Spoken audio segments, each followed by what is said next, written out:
খতনার খানা খাওয়া চলবে না, এটা কতটা যুক্তিযুক্ত বলেছে নাকি নাউজুবিল্লাহ শব্দটা আবার কি, অমক কাটার খানা খাওয়া চলবে না, নুনু কাটার খানা চলবে না ইত্যাদি নাউজুবিল্লাহ। আমি এই ভিডিওটার উপরে একটা ভিডিও স্পেসিফিক ভিডিও আমার ফেসবুক অ্যাকাউন্টে আমি পাঠিয়েছিলাম, যে ভিডিওটা এখনও সম্ভবত অনেক মানুষ দেখে বা শোনে, যে ভিডিও আমি সম্পূর্ণ দলিল দিয়ে প্রমাণ করেছি যে খতনার খানা যেটা খাওয়া হয় এই খতনার খানাটা নাজায়েজ ও হারাম না। কেন নাজায়েজ ও হারাম না তার প্রমাণ দিই। এই মোটু ইয়াসিনে মৌলানা যে লিখেছেন আজকের পর থেকে তওবা কোন মৌলানা লিখবেন না। মৌলানা মানে কি জানেন? মাওলা মানে হচ্ছে আকা সর্দার, না মানে আমাদের, মাওলানা মানে আমাদের আকা আমাদের সর্দার। এই খবিস কোনোভাবেই মৌলানা নয়, এই ইয়াসিনকে মৌলানা বলাই না যায়। এই মোটু ইয়াসিন এই ব্যক্তিকে মৌলানা বলাটাই না যায়, মৌলানাই বলা যাবে না। সুতরাং যে লিখেছেন আর জীবনে বলবেন না, এই ব্যাটা মৌলবীই নয়। এই ইয়াসিন বলেছে নাকি খতনার খানা খাওয়া যাবে না, কেন যাবে না তার দলিল আছে? কোনো দলিল দিতে পারবে না। আমি দলিলটা দিচ্ছি, যে দলিলের ভিত্তিতে বলছে খতনার খাওয়া যাবে না, আমি দলিলটা দিচ্ছি। একটি হাদিস রয়েছে, একজন সাহাবী বর্ণনা করেন যে আল্লাহর রসুল সাল্লাল্লাহু আলাইহি সাল্লাম বলেছেন এইভাবে যে আল জারিয়া, অর্থাৎ জারিয়াকে যখন খতনা করা হবে তার এলান করো না। কাকে? জারিয়া। এই জারিয়া মানে কি? ওই বেটা মোটু ইয়াসিনকে জিজ্ঞাসা করা হলে পেট ফেটে কোন দিকে চলে যাবে বলতে পারবে না। জারিয়া বলা হয় মেয়েকে, ছেলেকে নয়। আরব দেশের একটা প্রথা আছে, খালি ছেলেদের নয় বা মেয়েদেরও খতনা হয়। অনেকে শুনবেন তা হাসবেন, মেয়েদেরও খতনা হয়। আরব কান্ট্রিতে এখনো রাইজ আছে মনে হয়, মেয়েদেরও খতনা হয়, নির্দিষ্ট অঙ্গ কাটা হয়। আমার দিকে বক্তব্য দিতে চাই না। তো আল্লাহর রসুলের সাহাবী বললেন যদি মেয়েদের খতনাই হয় তো ওটা এলান করো না, কারণ মেয়েদের খতনা হলে এলান করা যাবে না তোরে ভাই, কারণ মেয়েরা পর্দার জিনিস, তাদের জন্য এলান করা যাবে না। মেয়েদের জন্য যে হাদিসটা এসছে ওই হাদিসটা ছেলের জন্য ফিট করছে বেটা। মানে মোটু ইয়াসিন কোন হাদিসটা, হাদিস তো পড়েই না, ও হাদিসটা আমি পড়ে দিলাম, আমি বললাম আর কি, যে আল জারিয়া শব্দ এসছে হাদিসে মেয়ের জন্য, ছেলের না। ছেলের খতনা হলে ছেলের জন্য ব্যবহার হয় ওয়ালাদুন বা গোলামুন, জারিয়া নয়। জারিয়া মেয়ের জন্য ব্যবহার হয়। সুতরাং ছেলের খতনা হলে খতনার খাওয়া জায়েজ, খতনার খানা খাওয়া জায়েজ আছে। খতনার খানা মানে কি খতনায় চামড়া কেটে রান্না করছে? নাউজুবিল্লাহ, এ বোকাকে কে বোঝাবে? খতনা হলে একটা সুন্নত পালন, খতনা সুন্নতে ইব্রাহিমী, আল্লাহ রসুল সাল্লাল্লাহু আলাইহি ওয়াসাল্লামের উম্মত, আমাদের সবার জন্য এটা সুন্নত কাজ। তো সুন্নত কাজ করা মানে তো আল্লাহর শুকরিয়া আদায় করা। তো আল্লাহর শুকরিয়া আদায়ের অর্থে আমরা একটা তাবারুক বিতরণ করি, আহারের ব্যবস্থাপনা করি, খাবারের ব্যবস্থাপনা করি। সুতরাং এটা কোনোভাবেই না জায়েজ, হারাম নয়। হারাম হলে একটা দলিল দাও না। পেট ফুলিয়ে খালি বক বক করলে তার দলিল বের হয় না, দলিল দিতে হবে কেন না জায়েজ, কেন হারাম। আর আমি দলিল দিচ্ছি হারাম নয়, এই জন্য হারাম নয় কারণ আল্লাহ শুকরিয়া আদায় করলে হারাম হয় না। কোরআন শরীফ আল্লাহ পাক বলেন লাইন শাকারতুম লাযিদান্নাকুম ওয়া লাইন কাফারতুম ইন আযাবি লাশাদীদ। তোমরা আমার নিয়ামতে শুকরিয়া আদায় করো, আমি তোমাদের নিয়ামত বাড়িয়ে দেব, আর যদি শুকরিয়া আদায় না করো আমার শাস্তি তোমাদের অপেক্ষা করছে। কোরআনের আয়াত। আল্লাহ পাকের কোনো বান্দা তার সন্তানে যদি খতনা করাচ্ছে, খতনা করাবার একটা সুযোগ, এটা আল্লাহ নিয়ামত কিনা? সুন্নত পালন করছে। আর সুন্নত পালনের পরে আল্লাহ শুকরিয়া আদায় যদি কেউ আহার করায়, খাবার দেওয়ার ব্যবস্থা করে, কোনোভাবেই না জায়েজ নয়, এটা শুকরিয়া। সুতরাং জায়েজ আছে। আমি কোরআন থেকে প্রমাণ করলাম জায়েজ আছে। তুমি একটা সেরকম যোগ্যতা থাকলে, অভিজ্ঞতা থাকলে, হিম্মত থাকলে একটা দলিল দেখাও আমাকে ফেসবুকে ভিডিও বানিয়ে দেখাও একটা দলিল, কিরকম জবাব দিতে হয় জীবনে ভাবতে পারবেন। অন্য প্রশ্ন, আচ্ছা অনেক প্রশ্ন এসছে। নবী দিবস পালন করা বা নবী দিবসে জুলুস করা কতটা যুক্তিযুক্ত এর আমি দলিল দিয়ে দিয়েছি। তাহলেও হয়তো অনেকেই বলবেন যে দলিল সম্পর্কে আমরা জানতে চাই যে কত নম্বর হাদিস ইত্যাদি। তাদের জন্য বলি, তাদের জন্য দলিল আমি বলে দিই যে একাধিক হাদিস শরীফ রয়েছে যেগুলো থেকে আমরা প্রমাণ করি অথবা প্রমাণ হয় যে আল্লাহ নবী সাল্লাল্লাহু আলাইহি ওয়াসাল্লাম নিজেই মিলাদুন নবী পালন করেছেন। সুতরাং মিলাদুন নবী পালন করা জায়েজ রয়েছে। যেমন কয়েকটি হাদিস, তার মধ্যে প্রথম হাদিস হলো বুখারী শরীফ হাদিস নম্বর 1386, যে হাদিস শরীফের মধ্যে স্পষ্টভাবে আল্লাহ রসুল সাল্লাল্লাহু আলাইহি ওয়াসাল্লামের সৌমে ইয়াউমিল ইসনাইন সম্পর্কে এসছে, অর্থাৎ আল্লাহ নবী নিজেই রোজা পালন করেছেন নিজের মিলাদুন নবী উপলক্ষে, অর্থাৎ নিজের নবী দিবস অর্থাৎ আগমন দিবসকেও পালন করে আল্লাহ রসুল সাল্লাল্লাহু আলাইহি সাল্লাম নিজেও রোজা রেখেছেন, এর প্রমাণ কিন্তু পাওয়া যায়। এছাড়া একাধিক গ্রন্থ আছে যেগুলো থেকে হাদিস বোঝা যায় যে আল্লাহ নবী নিজেও মিলাদুন নবী পালন করেছে। জুলুসের দলিল আমি দিয়ে দিয়েছি এর আগে। আচ্ছা, নবী কত বছর বয়সে নবী হয়েছেন এ ব্যাপারে আমার স্পেসিফিক পার্টিকুলার ভিডিও অলরেডি কিন্তু সোশ্যাল মিডিয়ায় আছে, আমি তাও দলিল দিয়ে দিই, তাও আপনাদেরকে বলে দিই। একাধিক দলিল আছে, যে সমস্ত দলিলগুলো দ্বারা আপনারা বুঝতে পারবেন যে আল্লাহ রসুল সাল্লাল্লাহু আলাইহি ওয়াসাল্লাম আগের থেকে নবী ছিলেন। এই নয় যে 40 বছর পরে আল্লাহ রসুল সাল্লাল্লাহু আলাইহি ওয়াসাল্লাম নবী হয়েছেন। তার কয়েকটি আমি দলিল আপনাদের সামনে তুলে ধরি। একজন বিখ্যাত ইমাম তিরমিজি একটি হাদিস আল ইলালুল কাবির, ইমাম তিরমিজি রহমতুল্লাহ আলাইহির একটি লেখা কিতাব, 369 নম্বর হাদিস, এবং ইমামের তিরমিজি, এই তিরমিজি শরীফ আমার কাছে রয়েছে, তিরমিজি শরীফের 3609 নম্বর হাদিস। আল্লাহ রসুল সাল্লাল্লাহু আলাইহি ওয়াসাল্লামকে সাহাবীরা জিজ্ঞাসা করলেন, ইয়া রাসূলুল্লাহ মাতা ওয়াজাবাত লাকান নবুওয়া, ইয়া রাসূলুল্লাহ আপনাকে কখন আল্লাহ পাক নবুয়াত প্রদান করেছেন? এটা কে প্রশ্ন করছেন? সাহাবীরা। আল্লাহ নবী উত্তর দিলেন, ওয়া আদামু বাইনা রূহি ওয়াল জাসাদি, যখন আদম নবী রূহ এবং মাটির মধ্যে যুক্ত ছিলেন আল্লাহ পাক তখন আমাকে নবী বানিয়ে দিয়েছিলেন। তা দুনিয়াতে আল্লাহ নবী কবে এসেছেন গো? পরে। আদম নবী আগে এসেছেন, আমাদের নবী পরে। আর আল্লাহ নবী বলছেন যখন আদম এখনো তৈরি হয়নি পুরোপুরি, তখন আল্লাহ পাক আমাকে কি করে দিয়েছেন? নবী বানিয়ে দিয়েছেন। এই কথা তিরমিজি শরীফের 3609 নম্বর হাদিস দ্বারা বোঝা যায় যে আল্লাহ পাক ওনাকে আগেই নবুয়াত প্রদান করে দিয়েছেন। এক। দ্বিতীয় বিষয় হলো, যারা বলে নাকি 40 বছর পরে আল্লাহর নবী হয়েছেন, কারণ আগে যদি নবী হতেন তাহলে প্রচার কেন করেন নাই? এই সমস্ত মূর্খদের প্রশ্ন করুন যে তোমরা আল্লাহর উপরে প্রশ্ন করছো। আরে আল্লাহ পাক চান নাই তাই নবুয়াতের প্রচারের নির্দেশ দেন নাই। আল্লাহ 40 বছর পরে নবীকে নবুয়াতের প্রচারের নির্দেশ দিয়েছেন, তাই পরে করেছেন, কিন্তু নবী উনি আগেই ছিলেন। এটা কেমন যুক্তি যে 40 বছর পরে প্রচার করেছেন বলে প্রমাণ হলো 40 বছর পরে নবী হয়েছে? আরে বোকা, এই হাদিসগুলো সহিহ হাসান হাদিস। এই হাদিস দ্বারাও বোঝা যায় আল্লাহ পাক রব্বুল আলামিন আদম নবী যখন পুরোপুরি তৈরিও হয় নাই তখন আল্লাহ পাক রব্বুল আলামিন আমাদের নবীকে নবুয়ত দান করে দিয়েছেন। ইমামে জালালউদ্দিন সিয়ুতি রহমাতুল্লাহ আলাইহির কিতাবের লেখা কিতাব আল খাসাইসুল কুবরা নামক গ্রন্থ প্রথম খণ্ডের মধ্যে আরো কয়েকটি হাদিস আনা হয়েছে, তার মধ্যে এই হাদিসটাও রয়েছে। হযরত আব্দুল্লাহ ইবনে আব্বাস রাদিয়াল্লাহু আনহুমা মুফাসসির আযমে কুরআন, উনি আল্লাহর নবীকে আরজ করে বলেন, ইয়া রাসূলুল্লাহ আপনাকে আল্লাহ কখন বানিয়েছে? আমাদের নবী বলেন, কুনতু নূরান বাইনা ইয়াদাইল্লাহি ক্বাবলা আন ইয়াখলুকা আদামা 40 সানা। শুনে নাও সাহাবী, আদম নবীর জন্মের 40 বছর আগে আমাকে আল্লাহ পাক নূর করে পাঠিয়ে দিয়েছিলেন, অর্থাৎ নূর বানিয়ে রেখেছিলেন। আমি নূর ছিলাম, আর ওই নূরটা হলেন নবী। কারণ এই হাদিস দ্বারা বোঝা যায় ওই নূরটা সাধারণ নূর ছিল না, বরং নূরই নবী ছিলেন।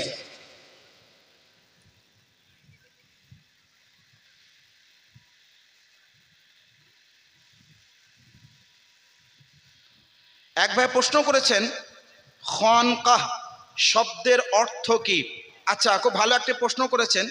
খানকাহ এটা ফার্সি ভাষার একটি কথা।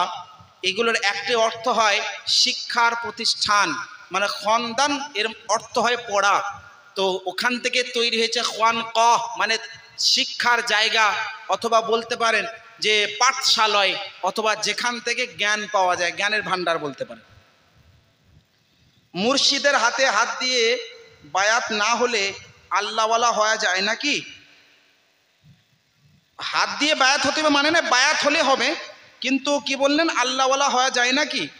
একটি কথা, মুর্শিদ ধরা ওয়াজিব নয়, কিন্তু মুর্শিদ ধরলে শয়তানদের মুখগুলোতে মুখট পড়ে যায়। মুর্শিদ ধরলে ইবলিসের পায়ে দড়ি বেঁধে দেওয়া হয়, কারণ মুর্শিদের মুবারক হাত যদি আপনার মাথায় থাকে তো শয়তানি চক্রান্ত থেকে আপনি সুরক্ষিত থাকবেন, কারণ আল্লাহ ওয়ালাদের বরকতে আল্লাহ পাক শয়তানি চক্রান্ত থেকে আপনাকে সুরক্ষিত রাখবে। মুর্শিদ ধরা মুস্তাহাব একটি কাজ, সুতরাং ভালো কাজ। যারা মুর্শিদের হাতে বায়াত করেননি বায়াত হয়ে যাবেন, কারণ বায়াত হওয়া এটা সাহাবীদের সুন্নত। পবিত্র কোরআন আল্লাহ পাক বলেন, ইন্নাল্লাযীনা ইউবাইউনাকা ইন্নামা ইউবাইউনাল্লাহ ইয়াদুল্লাহি ফাওকা আইদিহিম। পবিত্র কোরআনের আয়াত। যখন আল্লাহর নবী সাহাবীদেরকে নিয়ে গাছের তলায় বায়াত নিচ্ছিলেন, তোমরা আমার হাতে বায়াত করো যে তোমরা ইসলাম ধর্মের সর্বদা সহযোগিতায় লিপ্ত থাকবে। সব সাহাবীরা নবীর হাতে হাত দিয়ে বায়াত করেছিলেন। ওই বায়াতের ঘটনা আল্লাহ কোরআনে বলছেন, ইন্নাল্লাযীনা ইউবাইউনাকা, যারা এই সমস্ত সাহাবীরা যারা আল্লাহর নবীর হাতে বায়াত করলো তারা যেন স্বয়ং আল্লাহর হাতে বায়াত করলো। ইয়াদুল্লাহি ফাওকা আইদিহিম, আল্লাহর কুদরতি হাত তাদের সবার উপরে আছে। সুতরাং বায়াত করা পদ্ধতিটা আল্লাহ নবীর জামানা থেকে এসছে। যদি ওটা নবীর হাতে, এটা ওলির হাতে, ওলিরা হয় আল্লাহ পাকের নবীর অতি প্রিয় বান্দা, প্রিয় উম্মত। সুতরাং মুর্শিদের হাতে বায়াত করা একটা ভালো বা মুস্তাহাব আমল। মাজারে ফুল চাদর চড়ানো যাবে কিনা, এই একটা প্রশ্ন এসছে। এই প্রশ্নটা বিভিন্ন জায়গাতে এই প্রশ্নটা আসে বা অনেক মানুষ করে থাকেন, কে মাজারে ফুল চাদর ইত্যাদি পরানো যাবে কিনা। এ ব্যাপারে আমি কয়েকটি হাদিস পেশ করতে পারি, তবে একটি হাদিস আপাতত আপনাদের সামনে পেশ করব, যে হাদিসটা অতি প্রসিদ্ধ, আপনাদের মধ্যে অনেকে অনেকবার শুনেছেন, তবে আমি আরেকবার আপনাদের মনে করে দিই। বুখারী শরীফের হাদিস 1361, 1361 নম্বর হাদিস। এই হাদিসের বর্ণনাকারী হযরত আব্দুল্লাহ ইবনে আব্বাস রাদিয়াল্লাহু আনহুমা। হাদিসটা মনোযোগ দিয়ে শুনবেন। উনি বলেন, আন্নাহু মাররা বিকবরাইনি ইউআযিবান, আল্লাহর নবী সাল্লাল্লাহু আলাইহি সাল্লাম একদা দুইটি কবরের পাশ দিয়ে যাচ্ছিলেন, যে দুইটি কবরে আযাব হচ্ছিল, দুইটি কবরে আযাব হচ্ছিল। ফাকাল, আল্লাহ রাসূল বলেন, ইন্নাহুমা লা ইউআযযাবান ওয়া মা ইউআযযাবানি ফি কাবীরিন, এই দুইজন বান্দা যারা কবরে আযাব হচ্ছে এরা বড় কোনো গুনাহের জন্য আযাব হচ্ছে না। আম্মা আহাদুহুমা ফাকানা লা ইস্তাতিরু মিনাল বাউল, এদের মধ্যে একজন প্রসাবের ছিটা থেকে বাঁচতো না, যার কারণে আযাব হচ্ছে।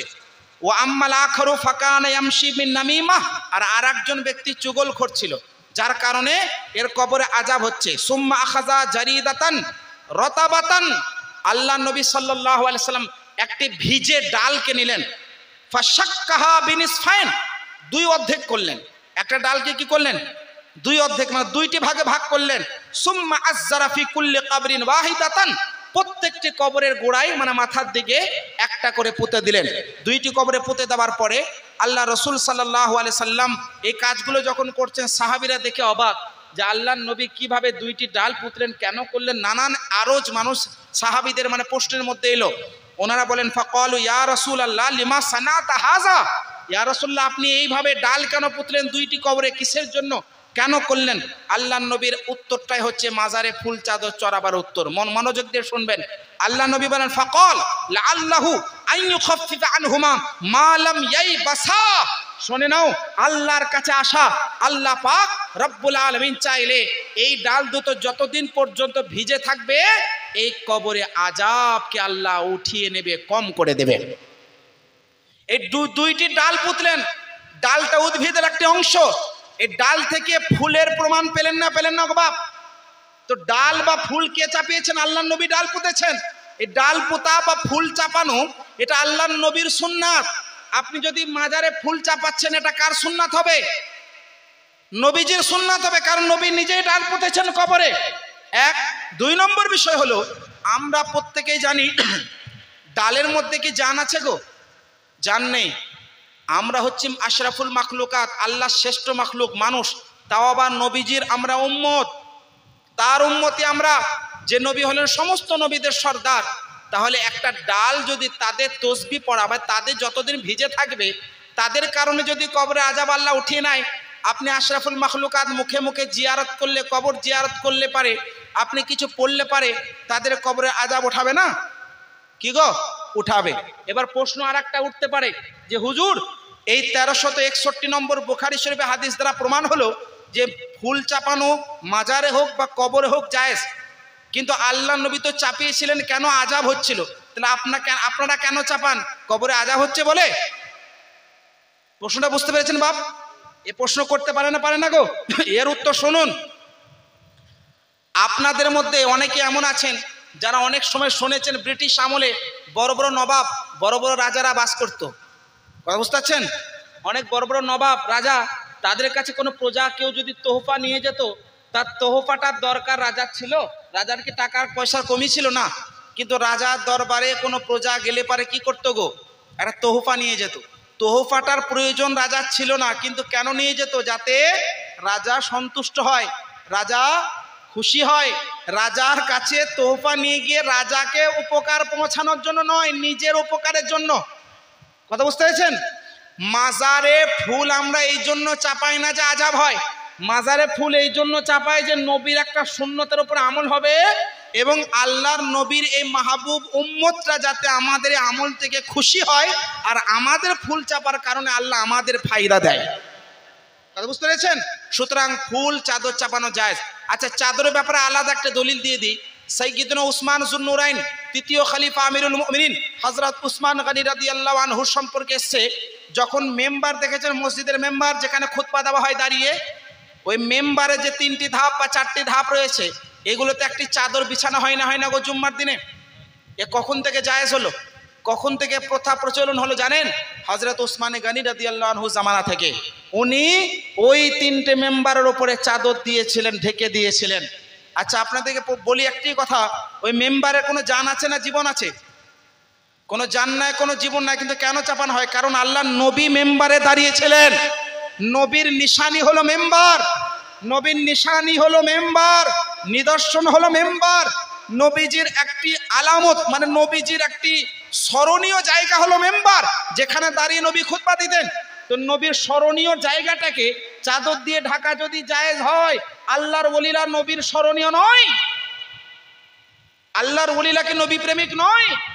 আল্লাহ নবী তো বলেন, সুনান ইবনে মাজাহ শরীফের হাদিস, কে খিয়ারুকুম আল্লাযিনা ইযা রুউ যিকিরাল্লাহ, তোমাদের মধ্যে আল্লাহওয়ালা তারা যাদেরকে দেখলে আল্লাহ স্মরণে আসে। তো যারা আল্লাহর ওলি হয়, তারা নবীজির প্রেমিক হয়, নবীর প্রিয় হয়, তারাও নবীজির একটা কি গো স্মরণীয়। তাদেরকে দেখলে নবী মুস্তাফার সুন্নত মনে আসে। তো তারা ইন্তেকাল করলে তাদের মাজারে চাদর চাপানো জায়েজ হবে না? জায়েজ হবে। সুতরাং এই সমস্ত দলিল দ্বারা প্রমাণ হয় যে মাজারেও চাদর চাপানো জায়েজ আছে, এটা না জায়েজ হারাম নয়। তবে একটি কথা সাবধানতা মনে রাখবেন, একটি চাদর যতক্ষণ পর্যন্ত নষ্ট না হবে দ্বিতীয় চাদর দেবেন না, কারণ ওটা অপচয়। বুঝতে পেরেছেন? অনেকে ব্যবসা খুলে দেয়, এগুলো অবশ্যই নিন্দনীয়, কিন্তু চাদর চাপানো অবশ্যই জায়েজ, অবশ্যই বৈধ। আর কোনো প্রশ্ন? 12:20 হয়ে গেছে।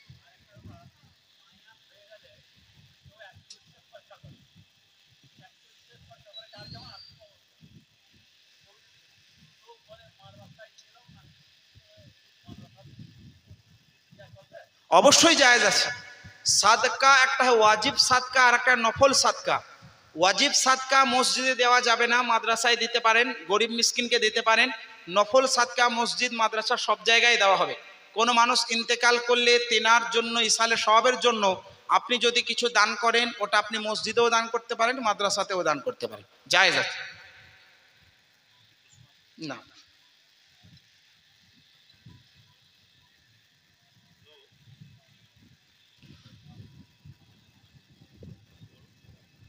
আপনাদের যদি আর কোনো প্রশ্ন না থাকলে আমি সমাপ্তি ঘটাবো, রাত্রি অনেক হয়েছে। তারপর আপনাদের হুজুর নিয়ে কিছুক্ষণ আলোচনা করে দোয়া খের করবেন, আমাকেও লং রাস্তা যেতে হবে। সুতরাং আপনাদের প্রশ্ন থাকলে করতে পারেন। যারা আশরাফ আলী থানভীকে ইমানদার ভাবে বা বলে বা ধারণা করে, তাদের কিন্তু ইমান হারা হয়ে যেতে হবে। সুতরাং তাদের সম্পর্কে সাবধানতা হলো, তারা যদি ইমানদার আশরাফ আলী থানভীকে ভাবে, আগে আপনি তাদেরকে বলুন যে এই আকীদা তার ছিল, এই কারণে ব্যক্তি কাফের। তারপরেও যদি সে মানে, তারপরেও যদি মুর্শিদ ভাবে বা মেনে নেয়, তাহলে ওই ব্যক্তি গুমরাহ, ওই ব্যক্তি পথভ্রষ্ট, আর অনেক ক্ষেত্রে কাফেরও হতে পারে দলিল পাওয়া গেলে। তার পেছনে নামাজ হবে না।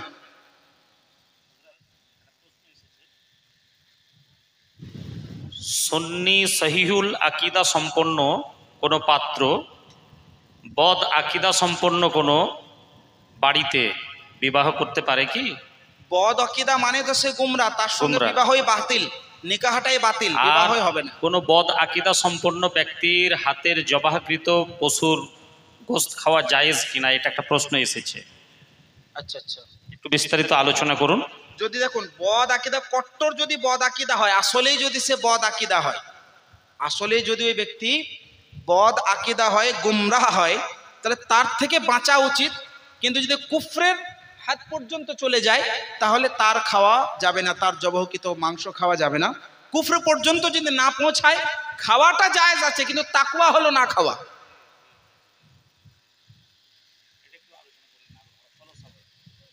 একটা হয় হুকুমের বিষয়, আর আরেকটা হয় খাওয়া দাওয়ার বিষয়, যেটা বললাম। কারোর জবহকৃত, যেমন জবাই করার জন্য 3টে শর্ত আছে। এক হলো যে ব্যক্তি জবহ করবে সে হয় মুসলমান কিংবা আহলে কিতাব। আহলে কিতাব মানে আসমানি কিতাবের উপর ইমানদার। 2 নম্বর শর্ত হলো যে ব্যক্তি জবহ করবে সে যেন বিসমিল্লাহি আল্লাহু আকবার, আল্লাহর নাম উচ্চারণ করে। আর 3 নম্বর শর্ত হলো জবহ করার সময় পশুটা যাতে কমপক্ষে 3টে রগ কেটে যায়। 4টে রগ কাটা ভালো, কমপক্ষে 3টে রগ কাটে। কোনো একটি যদি শর্ত না পাওয়া যায় ওই পশুটা হালাল হবে না, খাওয়া যাবে না। সুতরাং কোনো ব্যক্তি যদি আসলে বদ আকিদা, আসলে কট্টর ওয়াহাবি দেওবন্দি হয়, গুমরাহ পথভ্রষ্ট ব্যক্তি হয়, ওই ব্যক্তি গুমরাহ মুসলমান, মানে সে মুসলমান নামেই, নামধারী মুসলমান কিন্তু গুমরাহ। কিন্তু যেহেতু মৃত্যুর আগে পর্যন্ত তার কাছে তওবার রাস্তা খোলা আছে, সে জবহ করলে গুমরাহ পথভ্রষ্ট ব্যক্তির মাংস হবে জবহকৃত।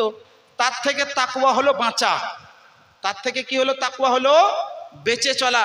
কারণ আল্লাহ নবী বলেন দা মা ইউরিবুকা ইলা মা লা ইউরিবুক, অর্থাৎ তোমরা ওই জিনিসকে ছেড়ে দাও যেটা সন্দেহকৃত, আর ওই জিনিসকে গ্রহণ করে যেটা সন্দেহ মুক্ত। এটা মিশকাত শরীফের হাদিস। সুতরাং এই সমস্ত ওয়াহাবি দেওবন্দি যারা বদমাযহাব, তাদের ঈমান হওয়াতেই সন্দেহ রয়েছে। সুতরাং তাদের মাংস, তাদের জবকৃত মাংস থেকে দূরত্ব অবলম্বন করতে হবে, বাঁচা দরকার।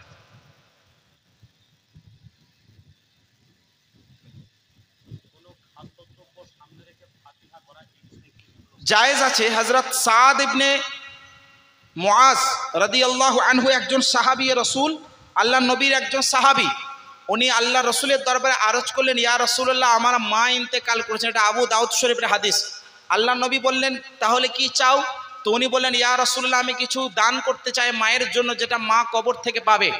আল্লাহ নবী বললেন, ইহফির বিআরা, অর্থাৎ একটি কুয়া খোদন করো, কুয়ার মধ্যে পানির ব্যবস্থা করো, যাতে পিপাসিত ব্যক্তি যারা, পিপাসু যারা, তারা পানি পান করে তোমার মায়ের জন্য দোয়া করে, তাদের নেকিটা তোমার মায়ের কবরে যায়। এই হাদিসের ব্যাখ্যা হলো এটাই।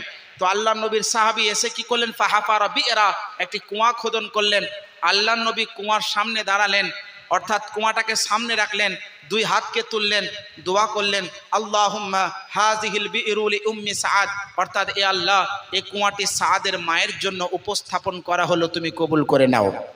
কুয়াটি একটি শিরনি, কারণ ওটা পানি দ্রব্য, খাদ্য ভোগ্য সামগ্রী, একটি পানি পান করার জিনিস, পানীয় দ্রব্য। ওটা এক ধরনের শিরনি, এক ধরনের তাবারুক, যেটাকে সামনে রেখে আল্লাহ নবী দোয়া করেছেন। সুতরাং আমরাও যদি কোনো শিরনিকে সামনে রেখে দোয়া করি, নবীজির হাদিস দ্বারা প্রমাণ হবে এটা জায়েজ এবং বৈধ কাজ। হযরত, মাসলাকে আলা হযরত বলতে কি বোঝায়, বা মাসলাকে আলা হযরত বলা চলবে কি না?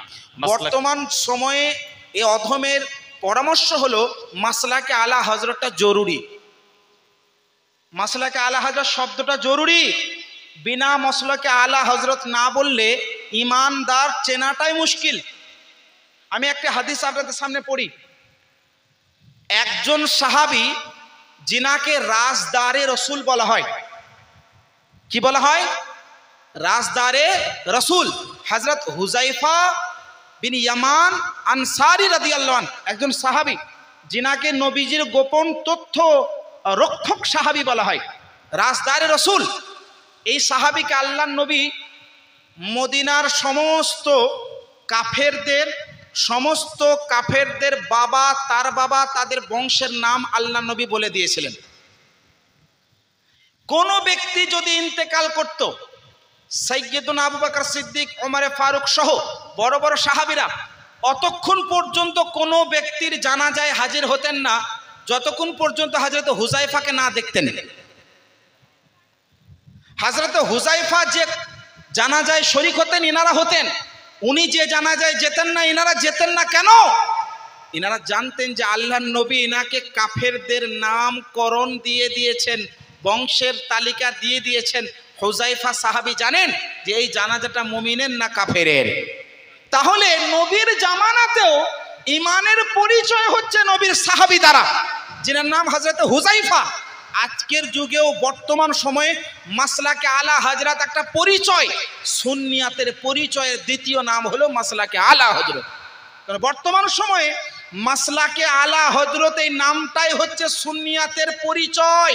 এটা আমি বলছি না, একজন মক্কা মদিনার বিখ্যাত আলিম উনি নিজের কিতাবের মধ্যে লিখছেন, উনি বলেন আমি যখন কোনো ভারত, পাকিস্তান, বাংলাদেশ মানে উপমহাদেশের কোনো ব্যক্তিকে যখন দেখতাম, আমি দেখার পরে তার সামনে আলা হযরতের নাম নিতাম। আহমদ রাজা খান রহমাতুল্লাহ আলাইহি, ওনার নাম নেওয়ার পরে ওয়া আতাওয়াজ্জাহু ইলা ওয়াজহিহি, আমি ওই ব্যক্তির চেহারার দিকে দেখতাম।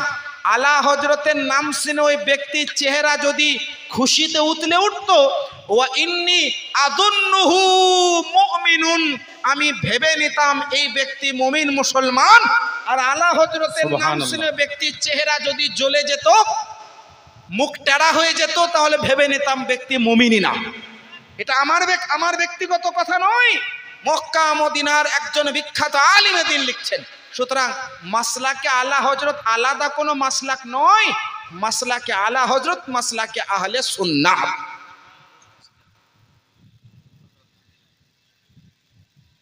হযরত মুআবিয়া কে ছিলেন? হযরতে মুআবিয়া রাদিয়াল্লাহু আনহু কে ছিলেন? তো সবাই জানে, সাহাবী ছিলেন। ওনাদের ব্যক্তিগত যে জঙ্গে জামাল বলুন বা অন্যান্য যুদ্ধের বিবরণ বলুন, সেইগুলো নিয়ে আমাদের মাথা ঘামানো তো কোনো দরকার নেই। আল্লাহ রসুল সাল্লাল্লাহু আলাইহি সাল্লামের সাহাবীরা 100 হিজরি পর্যন্ত বেঁচে ছিলেন না? ছিলেন না? 100 হিজরি পর্যন্ত একাধিক সাহাবীরা জীবিত ছিলেন দুনিয়ায়। 100 হিজরি পর্যন্ত বেঁচে ছিলেন, তাহলে 61 হিজরি পরেও সাহাবী ছিলেন না? ছিলেন না? হযরত আব্দুল্লাহ ইবনে জুবাইর ছিলেন না? ছিলেন না? আব্দুল্লাহ ইবনে উমর ছিলেন না? ছিলেন না? 61 হিজরি পরেও তো সাহাবীরা ছিলেন। কোন সাহাবী আমিরে মুআবিয়াকে কাফের বলেছে? একটা প্রমাণ দেখিয়ে দাও। কেউ পারবে না। সাহাবীরা যখন বলেন না আমরা তো অধম নগণ্য, আমরা কেন বলবো? আমরা এক বাক্যে বুখারী শরীফের হাদিস কিতাবুল ঈমান, ঈমানের অধ্যায়ে একটি হাদিস রয়েছে। আল্লাহ নবী বলেন, হযরত আমিরে মুআবিয়া রাদিয়াল্লাহু আনহুকে দেখার পরে বলেন আল্লাহুম্মা হাদি হাদিয়ান মাহদিয়া, অর্থাৎ হে আল্লাহ আমিরে মুআবিয়াকে হিদায়াত প্রাপ্ত করো এবং ইনার দ্বারা অপরকে হিদায়াত প্রদান করো। আল্লাহ নবীর দোয়াটা কি কিছুক্ষণের জন্য ছিল? আরে আল্লাহ নবীর দোয়া কিয়ামত পর্যন্ত ছিল, মানে কিয়ামত পর্যন্ত হিদায়াত প্রাপ্ত হওয়ার সনদ দিয়ে দিলেন দয়ার নবী। আমি আপনি কে প্রশ্ন করার? এক। দ্বিতীয় নম্বর, অনেকে ইমামে হাসানে মুজতাবা রাদিয়াল্লাহু তাআলা আনহু, ইমামে হোসাইনে পাক আলী মাকাম রাদিয়াল্লাহু তাআলা আনহুর সম্পর্কে মোহাব্বত প্রচার করতে গিয়ে সাহাবীকে গালি দেয়। মনে রাখবেন, ইয়াজিদ খাবিস, পালিদ, নাপাক, মালউন, মুআদ্দাব, খাবিস, বেহুদা, বাকওয়াস, শয়তান, এই বদমাশ যত রকমের গালি দিতে পারেন দিন, কোনো আপত্তি নেই। কারণ এর নির্দেশে ইমামে আলী মাকাম ইমামে হোসাইনে মুজতাবা রাদিয়াল্লাহু আনহুকে শহীদ করা হয়েছে। কিন্তু তার কারণে কারোর বেটা যদি কাফের হয়, কারোর বেটা যদি হারামখোর হয়, কারোর বেটা যদি শয়তান হয়, তার কারণে কি পিতাকে গালি দেওয়া ঠিক হবে? হযরত নূহ কে ছিলেন? নবী ছিলেন না গো? হযরত নূহ আলাইহিস সালামের সব পুত্রই মুমিন ছিলেন? হযরত নূহ আলাইহিস সালামের সব পুত্রই কি মুমিন ছিলেন? হযরত ইব্রাহিম আলাইহিস সালাম, ইব্রাহিম আলাইহিস সালামের চাচা, উনি কি ওনার মান্যকারী ছিলেন? না। তাহলে আল্লাহর নবীর এবং সাহাবীদের কাছ থেকে দলিল পাওয়া যায়, কারোর ছেলের গুনাহগার হলে পারে তার বাবা গুনাহগার হয়ে যায় না, কারোর ছেলে কাফের হলে বাবা কাফের হয়ে যায় না।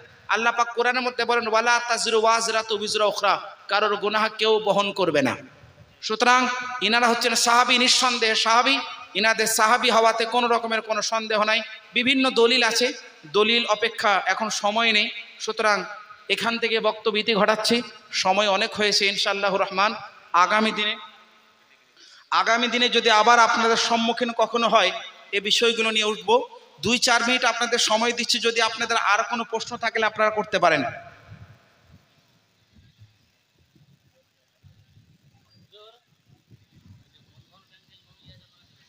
লোন কোনোভাবেই অযথা নেওয়া যায় না, কারণ লোন নিলে আপনাকে ইন্টারেস্ট বা সুদ, অতিরিক্ত পয়সা দিতে হয়, সুদ। তো বিনা কারণে কোনোভাবে লোন নেওয়া যাবে না, এটা জায়েজ নেই। সুদ তো দিতে হচ্ছে না, বন্ধন ব্যাংক হোক আর যে ব্যাংক হোক না, কারণ বন্ধন ব্যাংকটা কি মুসলমানের নাকি? জি, সুদ একটা নিকৃষ্ট পাপ। সুদ এতটা নিকৃষ্ট পাপ যে ব্যাপারে হাদিস শরীফের মধ্যে এবং কোরআনের মধ্যেও রয়েছে। আল্লাহ রসুল সাল্লাল্লাহু আলাইহি সাল্লামের একাধিক হাদিসের মধ্যে বিদ্যমান, যারা সুদ খায় তাদের নামাজ সম্পর্কে এসছে যে তাদের নামাজটাও আল্লাহ দরবারে কবুল হয় না। নামাজ হওয়ার, তওবা না করা পর্যন্ত, তওবা যতক্ষণ পর্যন্ত না করবে। সুদ এত নিকৃষ্ট পাপ, আল্লাহ পাক বলেন আহাল্লাল্লাহুল বাইআ ওয়া হাররামার রিবা, অর্থাৎ আল্লাহ পাক ক্রয় বিক্রয় হালাল করেছেন, কিন্তু সুদটাকে আল্লাহ পাক হারাম করেছেন। আর যারা হারাম খায় তাদের জন্য শাস্তি আল্লাহর অপেক্ষা করছে, আল্লাহ পাকের আযাব তাদের জন্য অপেক্ষা করছে। সুদ থেকে মানুষকে দূরত্ব অবলম্বন করতে হবে। সুদ হলো একটি নিকৃষ্ট পাপ, জঘন্যতম পাপ, জাহান্নামে যাওয়ার কাজ।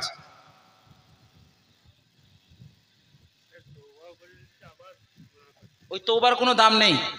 তওবার প্রথম শর্তই হলো আন্তরিকভাবে দৃঢ়তার সাথে তওবা করা, যাতে পুনরায় গুনাহটা না করি। আবার যদি গুনাহ করছে মানে তওবাটা তো কবুলই হয়নি।